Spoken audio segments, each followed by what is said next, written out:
Dumisani Moyo joins us on What's Next. He is the head of sales for the mid-market sector at SAP Africa. And it's a great pleasure to welcome you, Dumisani. How have you been? Firstly, how's COVID-19 and the lockdown been treating you? I imagine this has been your office working remotely for most of the few weeks. Yeah, Aki, thank you so much for having me. And good day to your listeners or to your viewers. So COVID has been very interesting. For starters, SAP went into lockdown nice and early. So we're one of the first companies in South Africa to officially go on lockdown. So I've been at home for more than 7 months or 6 months, going for 7 months. So it's astonishing. So, it's great to have you with us, Dumisani. And, you represent a very interesting part of your organization, something that's very close to my heart. We often talk about these big businesses and how big business is adapting to the changes that COVID is bringing us.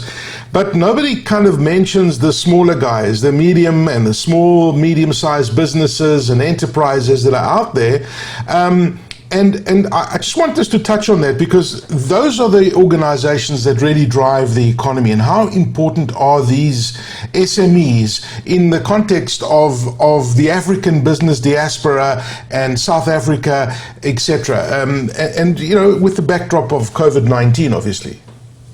Yeah, I think if you started off at a global level, SMEs, employ approximately 90% of the global workforce, and they contribute to as much as 50% of GDP. That's according to the World Bank. Back here at home in South Africa, the estimates are anything between 30 and 40% of GDP, and also quite a significant employer in the South African context. So SMEs definitely do play an important role. And I think you hit the nail on the head, Aki, that a lot of conversations, especially around technology, tend to evolve around big business and not so much focus on the smaller companies. Well, this is exactly the point here. This misconception that it's the big organizations, the big budgets that we talk about, the resources and all that sort of thing, and we tend to focus on large companies mostly. What's your take on this? It's not just the large companies that have to move to the cloud and change their work processes. Every organization's got to do this. Absolutely. I think the misconception is misplaced. Definitely SMEs can also benefit from technology, and through technology drive better efficiencies, innovation and growth. And in fact, compared to larger companies, SMEs do have a bit of an advantage because of their size.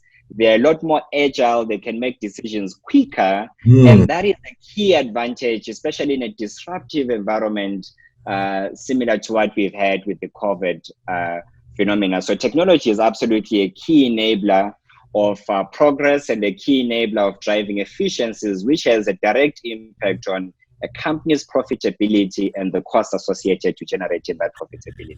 It's such an important point you raise, that the smaller you are, the more nimble you are, the more agility you have. But at the same time, large organizations sit here and SMEs sit over here, and there's still the buzzword that we were all talking about is digital transformation, blah, blah, blah, blah. What does this mean for SMEs, though? Are they able to follow the same kind of processes as the large organizations? Absolutely. I think digital transformation is used in many different contexts and has different meanings to different people. But at the heart of it, digital transformation speaks to incorporating, digital technologies to all aspects of the business, and that way radically transforming how work is done and how value is delivered to the customer. Ultimately, business is about delivering a certain level of service to a customer, whether you're selling a service or you're selling a product. Ultimately, you want to impress and make sure that your customer walks away with a feel-good experience and they're happy with what you're offering. So it is crucial that, companies don't just, or SMEs in particular, are also able to leverage technology and drive the operational efficiencies that we talk about when we talk about big companies. If you can allow me there as well, Aki, just to add that in the context of COVID, granted technology is not the only solution, but it is certainly one of the most important ones.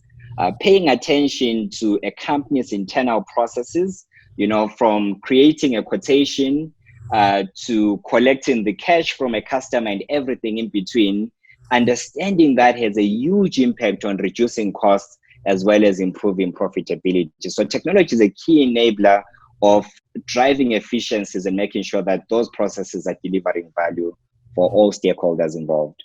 And Dumisani, I was involved with the SAP conference last year, which is, of course, the SAP at the core.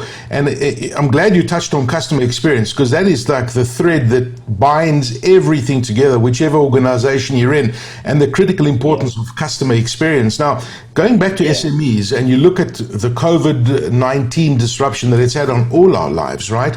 What kind of challenges are specific to SMEs that this pandemic has brought to them? Yeah, I think there's probably quite a few that have come out of it. And a lot of what I'm going to talk to is feedback that we're seeing from our customers and areas that our customers are saying they're challenged in and they want to address. So for starters, I think agility or flexibility is absolutely key.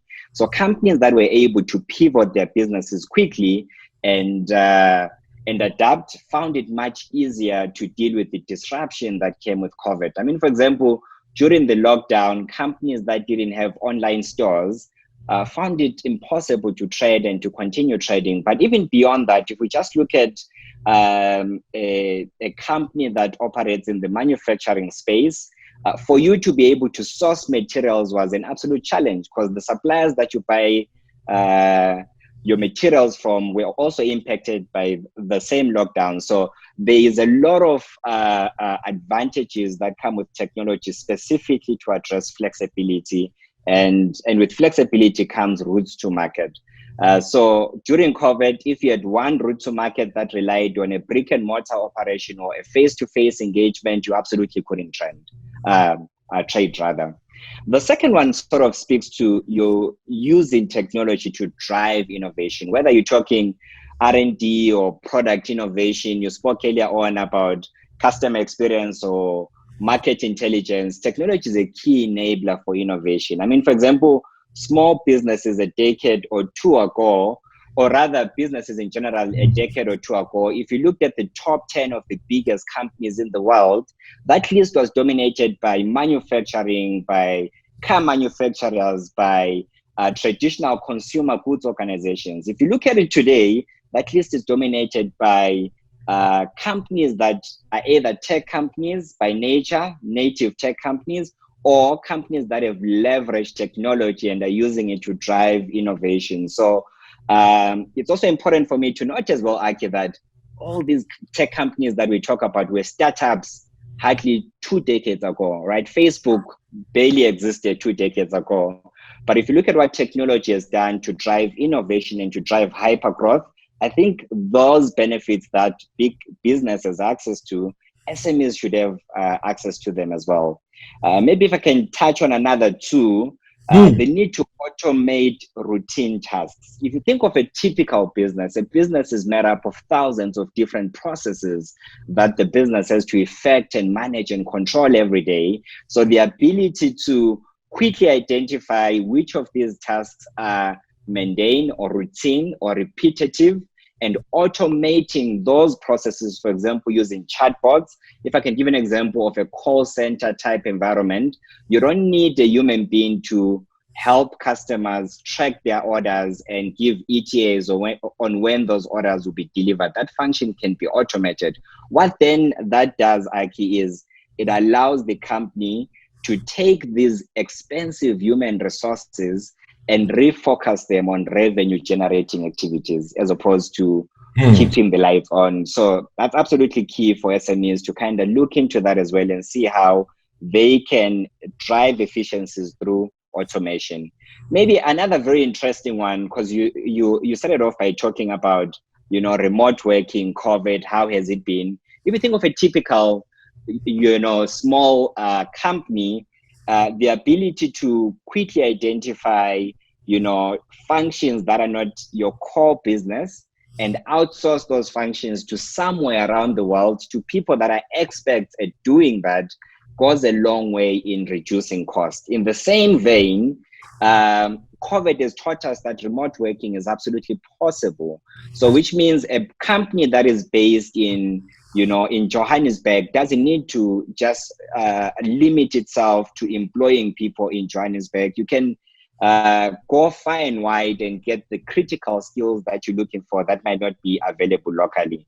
I'm not advocating that companies, go elsewhere to look for people, but there are cases where there are critical skills that you can't find locally. So all of those are things that I think have become very obvious to us that SMEs need to think very differently about them. Maybe another very interesting one, just to cap it off, is that access to talent, as I'm saying, was limited by your geographical location. Now that is not a limitation anymore. So all of these different variables, if you bring them together, they don't just influence innovation and growth. They also have quite a fundamental impact on reducing cost or improving profitability.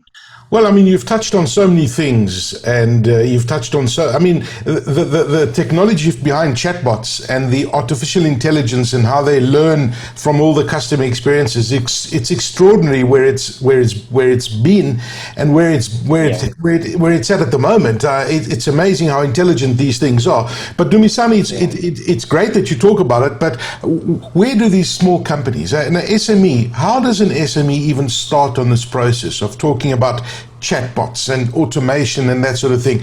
Where do you actually begin this process?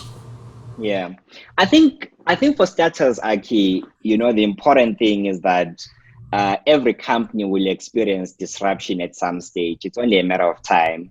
And I think when you think about how disruption manifests itself in the business and how a business can respond to that disruption, we're saying that technology is fundamentally at the heart of how you can predict, how you can find intelligence that helps you to figure out what's going to happen in the future. And to figure out, for example, in the case of a business, how much demand you're going to have, how much materials you're going to need to source. All of these things are very difficult to manage out of a spreadsheet. So typically when a business starts off, we manage operations out of simple pieces of technology, perhaps, and in some cases out of spreadsheets. So the starting point is arguably, there are different views in terms of where you start. My view is that you absolutely need to start with the operations, the heart of the organization. Whether it's finance, whether it's logistics, supply chain management, HR, in terms of people that work for you. I think the ERP is a good start because then you're taking care of and you're managing the efficiencies around the operation and the core business that has put you in business in the first place. So if you think of the question you asked me on digital transformation, when we think of the operation, we think of operational data. Anything that comes out of the operation is operational data. Now, if I bring in another element that is very important to SMEs is customer experience. When you think of customer experience, you're thinking about sentiment data or experience data. How do your customers feel about your product? What's your product experience like? What's your brand like? How is it perceived? How do your employees feel about you as an employer? So combining, the operational data and the experience data is ultimately where a small company would want to get to. But we're saying to get you started, we need to focus on making sure that we drive the right efficiencies around the operational side of the business. So Dumisani, you touched on ERP just now, and ERP is, I believe, critical. And we've seen the results. We've seen the value that a great ERP system unlocks in an organization, from an improvement of revenues, efficiencies, costs, agility, you name it. But the moment you talk ERP, you're thinking big bucks. SMEs, can they afford these kind of things? So just tell us about an ERP system and how that can help an SME manage their businesses more efficiently. Yeah, I think maybe the easiest way of explaining this is to say that when we started, we spoke about the processes that a company needs to effect and manage and run every day. Yes. Now, there are multiple people within a company that need different pieces of information or data to perform their roles and to drive certain imperatives that are important to the organization or to the company. So ERP, simply put, makes available the right information to the right people at the right time. So someone that is in sales or in a sales function within the company needs to think about or needs to know if the manufacturing process can produce whatever goods they're producing at the required time or within the timelines that the customers ask for. Now, managing all of those processes, including the human element or people that work within the company, is what an ERP system would fundamentally manage and make it easier for the company to control and to understand correctly. So the cost element is usually something that customers obviously have as a primary concern. Yeah. But with the advent of the cloud, Aki, the same way that you would take out a cell phone contract and you would pay as you go for your cell phone contract, or if you get to a stage where you realize that you need more data, you can phone your cell phone provider and ask them for more data. Cloud allows companies to consume services such as ERP in a manner that allows them to start small and to scale up as they need. And it's important to say scale up and scale down depending on the requirements of the company. So the cloud and the consumption-based model that the cloud makes possible is absolutely a key sort of message in today's business world, to say that you can start small and you can grow or scale the solution up as you grow. It's also important, Aki, to mention that with cloud, you don't need to set up an environment or infrastructure to run your ERP software on, because traditionally with the traditional ERP type solutions, you would need to have an on-prem type solution that has infrastructure that you pay for to set up. You pay for electricity, you pay for insurance, you pay for all of those good things that come with running a data center. And then on top of that, you'd need to acquire the respective licenses. So cloud takes away a lot of that heavy lifting, but more importantly, the pay-as-you-consume model makes it more accessible for SMEs. I mean, Dumisani, is absolutely fascinating talking to you. I mean, you've been in technology for around 2 decades, so you've really seen some very interesting things happening. And I'm sure that the connectivity on the continent, which is improving dramatically, the data centers that are coming over here, they're making a very big difference to SMEs in particular. Now, during this lockdown period, just looking at your technology background and specifically your job title as head of sales of the mid-market sector at SAP Africa, have you seen any interesting trends developing with SMEs, things that you never expected? And I guess that many of us have evolved and many businesses have evolved very quickly since the lockdown began. But have you seen any really interesting trends developing that have taken you perhaps by surprise? I was actually part of a conversation with a few customers a week or two ago, where we were talking about not just the impact of COVID, but some of the different or shift in thinking that COVID has brought about. So I mean, for starters, your typical entrepreneur that starts up an SME is becoming younger and younger. It's the generation that is exposed to technology, your technology natives that were born with cell phones in their hands. So the appreciation and the acceptability around technology as a key differentiator, there's been quite a shift there. And I think COVID itself has driven that even more. I think what is happening now, Aki, was going to happen in 2 or 3 years' time. Right, we're going to get to a stage where people are working remotely. We're going to get to a stage where you've got employees all over the world. That was bound to happen. I think COVID has accelerated that, and part of that is the realization that the traditional way of doing things is not sustainable, it is not scalable, and certainly doesn't drive the right levels of resiliency and adaptability. So COVID has been a catalyst for SMEs to realize that these things are going to happen whether we like it or not. We would rather be in control of the process as opposed to letting the process control us. So we're certainly getting a lot of SMEs coming to us and saying, should a phenomena or a disruption like COVID happen again, how do I future-proof my business? How do I make sure that the business is agile and nimble and flexible? I can change direction as quickly as I need to, but more importantly, I can survive and stay in business. So the changes have really, COVID has driven that change and catalyzed it to a stage where people know it needs to happen now. Dumisani Moyo, it's been an absolute pleasure talking to you, and thank you for your insights. Dumisani Moyo, who is the head of sales for the mid-market segment at SAP Africa, and just talking about the importance of SMEs in this, and they are the real drivers of the economy. Dumisani, thank you so much for your time, and wishing you every success in the future.